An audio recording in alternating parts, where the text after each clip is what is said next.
Welcome everybody to the Storytime channel. My name is Steven, and today we have some pro-revenge stories. Our first story of the day is by Little Miss Bunny Woman. Harass me and treat me like crap? That's going to cost you 5 years' salary. First, some background. A bit over 6 months prior to the start of the story, we had a change-up at the company I worked for. The old owner was a great guy that was retiring and handing the company off to his son. A real piece of crap just out of business school type.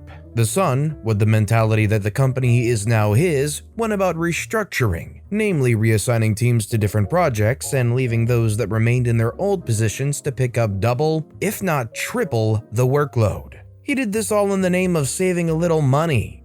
Unfortunately, my department, safety/engineering, of which I was the team lead, was not spared from this effort. In the end, I had it out with the boss and department head, ultimately costing the company 3 months of my entire department working 80+ hour weeks and forcing a huge year-end bonus to be paid out to us. Unfortunately, after my initial meeting with the boss, i.e. the son, he took a liking to me in a really bad way. Essentially, he really liked me and wanted to go out with me or sleep with me or however you want to put it. He even enlisted his friends and secretaries to help him. It went on for months, just blatant sexual harassment. They even made comments about me losing my late husband, that I should just get back on the horse, so to speak. I kept everything, every email, every voicemail, and went to my best friend who happens to be a really good lawyer. A contract lawyer to be exact, so not exactly their area of expertise, but they knew enough to help. This friend drafted a letter to the boss, essentially a stop or we're going to start a big case over this kind of thing. And yeah, everything stopped. However, I was then moved from working in office to a work from home arrangement. I knew what was coming. They were doing their best to get rid of me, so I started documenting everything. But as luck would happen, I received an email chain from the bosses. A good friend of mine in the office who was in the email chain added me to the CC list. And wouldn't you know, it was back and forth communication of them discussing how they would get rid of me and pin the blame on me. The email chain was just disgusting. They hated me so badly and wanted me gone, but because of my contract, they would have to buy me out. But being the cheapskates they are, they wanted me gone for free, so the company bosses started a campaign to try and torment me. They first tried to say that because now I work from home, they were required to install cameras in my home office to make sure I was being productive. Luckily, that did not work. You have to love contracts. They also tried assigning an impossible workload to me, but luckily my team and I were almost like family and they picked up the slack. After 3 months of this crap, I get an email and a phone call from the HR department saying I was getting laid off indefinitely because there was just no work for me. This was complete BS, given that we had several dozen projects we were working on. On a side note, in Ontario, there is no such thing as a layoff, as in the court's eyes, being laid off is considered an active dismissal, which is essentially the same thing as being fired. After this conversation with HR, I call my lawyer friend, almost in tears, just shouting, "Look what they're doing to me! Help!" She calms me down and tells me this is such a good thing. We have so much evidence against them. I had already forwarded and printed everything off that was sent to me, and it was lucky I did, because a scant few hours after I was laid off, my computer was remotely wiped clean. Everything was gone, leaving just a blank desktop. When I called the HR department to get copies of all my filed complaints, what do you know? Everything was gone. In their place was a bunch of BS reprimands that never happened, that I never signed or saw, dating months and months back, and all signed by the new boss, despite the fact that they were dated before he ever took control of the company. It was clear they were total BS, but I got copies of everything to add to my stack of records. I texted all my old colleagues to let them know what was happening and that I'm basically gone. Like I said earlier, we were like family, and with me on the way out, they started looking for better employment. Not only that, but they contacted all their friends who worked for the company to do the same. I was laid off on a Monday, and on Thursday I walked into the office with my employment lawyer. I swear, the main secretary was on the phone to security the second she saw me walk in, and they were at the door in a matter of a minute. My lawyer simply handed her a legal document, a summons to meet for mediation at his office on the next Friday. During the following week, I received so many calls and text messages from the bosses, friends, secretaries, and people I knew in the office to just be friendly with the owner, to just drop it, and that they wanted to bring me back and forget about everything. Like heck, I was going back to such a hostile work environment. Friday finally comes, and into my lawyer's office my former boss walks in with a squad of 4 of his lawyers to settle the matter. And off the bat, he offers me 3 months severance to end all this because I didn't have any evidence to rebut the fake paperwork they had on file. At this point, my lawyer starts to bring out all the paperwork we had, namely copies of every complaint I had ever filed, which were all signed by the bosses, HR, and myself. Luckily for our case, I had made sure to take a copy of each complaint when it was written up. They didn't think I had anything? Oh boy, were they wrong. My lawyer made the case that in court, it'd be obvious that all the paperwork they had on their end were forgeries. Nothing was signed by me, and he pointed out that there were dates with the boss's signature where he wasn't in the country, let alone working for the company yet. At that point, the boss and his lawyers went to speak privately. After about half an hour, they came back with a much better offer. A full year's salary.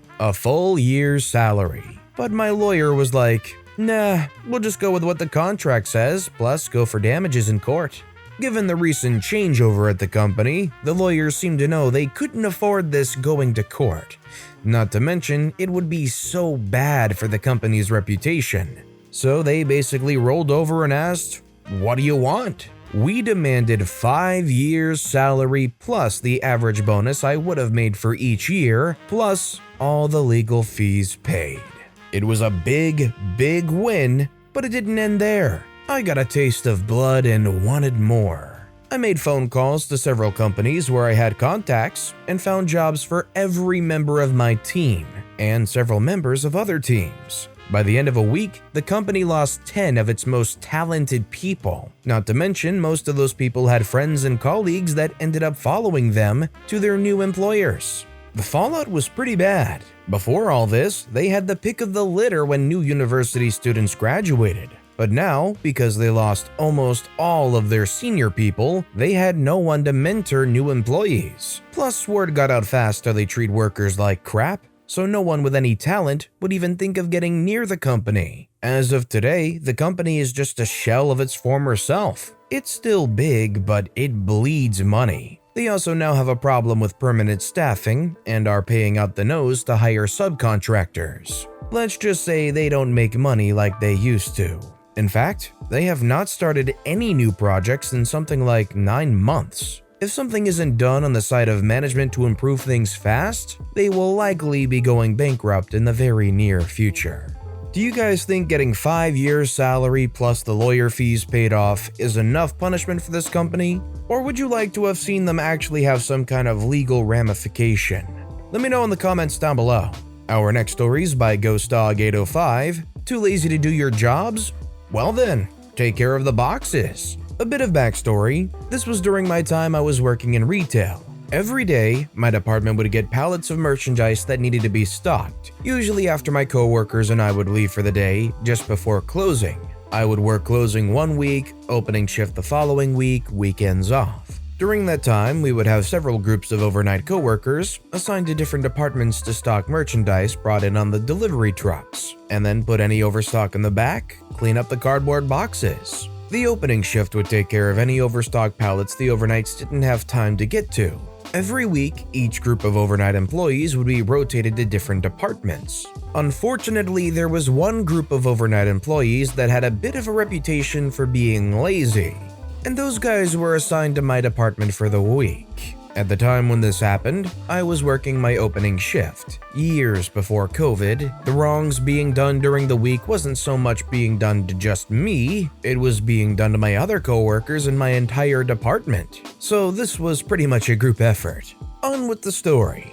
My coworkers and I get to our department to find 4 pallets of merchandise, saran wrapped, labeled as overstock. We double check the pallets and the shelves and find out that it needed to be worked. We were pissed. By that time, the department manager and supervisor found out and they were absolutely livid.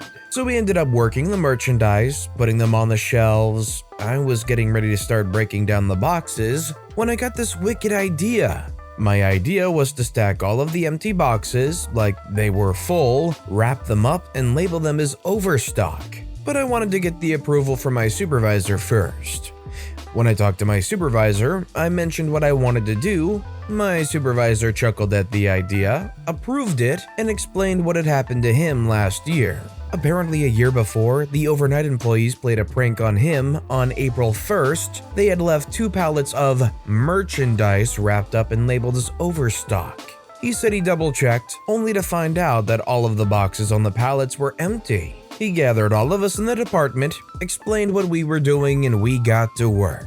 The supervisor explained that if it should happen again, we should inform him, work the merchandise, restock the empty boxes as if they're full, wrap them, label them as overstock, and leave the pallets for the overnighters. Unfortunately, my opening coworkers and I were done for the day. We were at 2 pallets. Fortunately, our closing coworkers were there when the supervisor explained what he wanted done. The next day, we walk in, more pallets of overstock merchandise. Supervisor was informed, basically rinse and repeat for the rest of the week. The last day of the week, however, we walk in. To our surprise, there was only 1 pallet. It had 7 pallets stacked on top of it with a handwritten "Go freak yourselves" labeled on it. We informed the supervisor. He informed us that the overnight group assigned to our department were terminated by the store manager. So basically the prank here is that the overnighters are supposed to stock stuff. But what the morning crew was doing, because they wanted to get one over on the overnight staff, they went ahead and stocked everything and then repackaged the empty boxes to make it look like overstock. So the overnighters would show up and go, "Oh cool, they stocked everything already, let's just move all the overstock into the back." The morning crew would then inform the supervisors or management that, hey, the overnighters aren't doing their job and breaking down any of the boxes or anything. Eventually it came to a head after it seemed like the overnighters weren't doing anything for quite a while. And our final story of the day is by Silko Zakura, Petty Revenge on Boss's Wife. My boss used to have me do personal work for him.